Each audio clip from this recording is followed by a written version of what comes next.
Hello.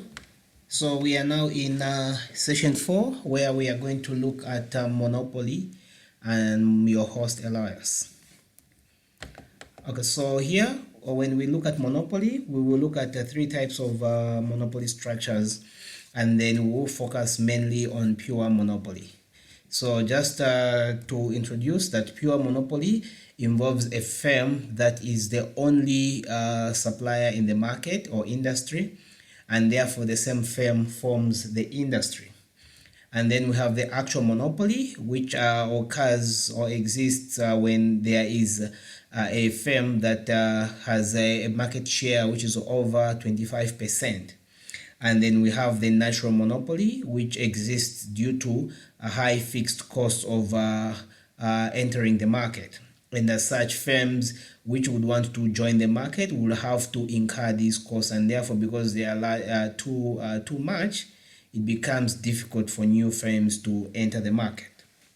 So from these, we'll mainly talk about monopoly as pure monopoly, and then maybe later on we will see maybe how the natural monopoly can come into play.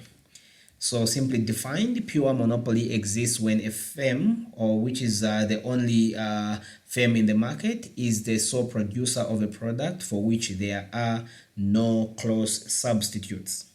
Now, as opposed to a perfectly competitive industry where firms produce homogeneous products, here the firm is the only producer of a commodity which has no close substitutes.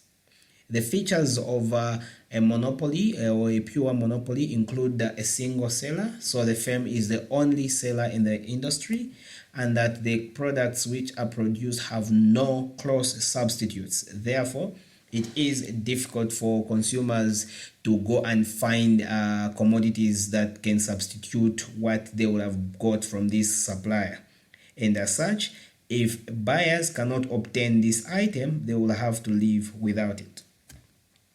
The firm is the price maker, meaning that it, as opposed to a perfectly competitive industry where firms are price takers, here the firm has influence over price and therefore decides the output to produce at a selected price level. And finally, there are strong barriers to entry in the industry, or simply put, entry is blocked. Okay, so now let's look at the profit maximizing output and efficiency. So for a monopoly, profit is maximized where marginal revenue is equal to the marginal cost. So this is the same rule that we saw under perfect competition. However, we will see the difference here when it comes to the graphical illustration and how we will compare the perfectly competitive industry equilibrium as well as the monopoly industry equilibrium. Okay, so the monopolist chooses the associated price at that condition. So where marginal revenue equal to marginal cost, then the monopolist will have to choose the price that will maximize the profit. With this point simply shows us that marginal revenue is not equal to price under monopoly. Now, monopolies will sell at a smaller output and charge a higher price than would have been the case if we are looking at perfectly competitive producers. And as such, a monopolist will have a higher price compared to competition and lower output levels. So in equilibrium, it should be noted that price is not equal to marginal cost under monopoly because the demand facing the industry is downward sloping.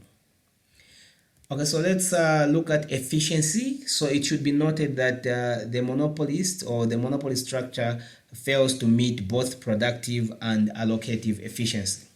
Here is the illustration that for productive efficiency, which occurs at a point where at the point where price equal minimum average total cost, monopoly will not achieve productive efficiency as firms will produce at an output which is less than the output of the minimum average total cost. So we will show this, and that secondly, allocative efficiency is also not achieved because this occurs at a point where price equal to marginal cost. However, under monopoly, price is set above the marginal cost, and therefore allocative efficiency is not achieved.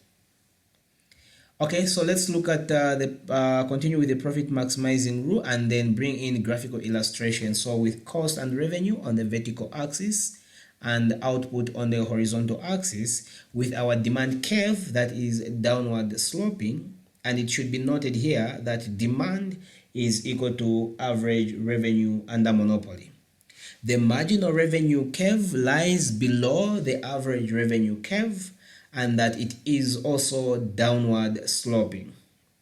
So under competition, we saw that marginal revenue was equal to average revenue, which was equal to demand.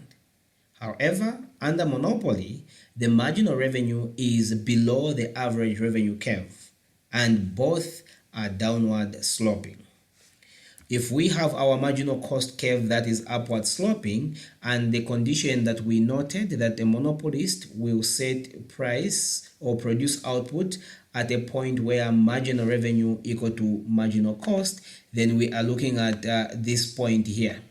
This is the point of intersection between the marginal revenue and marginal cost, meaning at this point the firm will produce this level of output, which we can call QM, to mean output for monopoly, and then the price charged, remember that price is set on the demand curve. So from here we extend the line hitting the demand curve, and then this will be the associated price, which we can call PM, to mean price for the monopolist.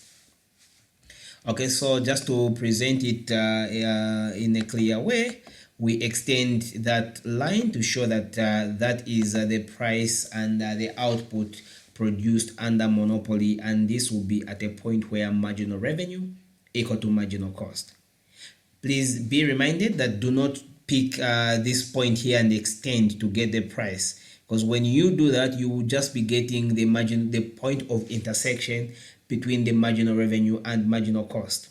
However, for the price level, it has to be above, extending the line up to the demand curve, and the associated price becomes the monopoly price.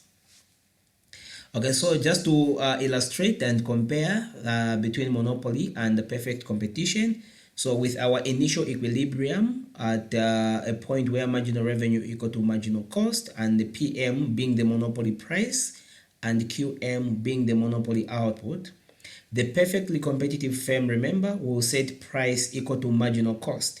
And at that point, the average revenue will also be equal to the marginal cost, and that is at this point here.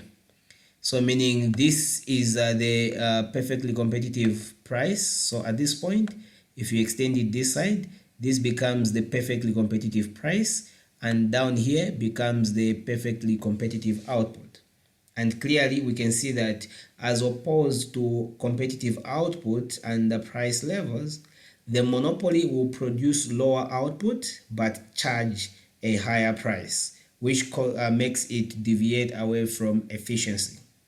So if we present that, then we will have the perfectly competitive price PC and perfectly competitive output QC.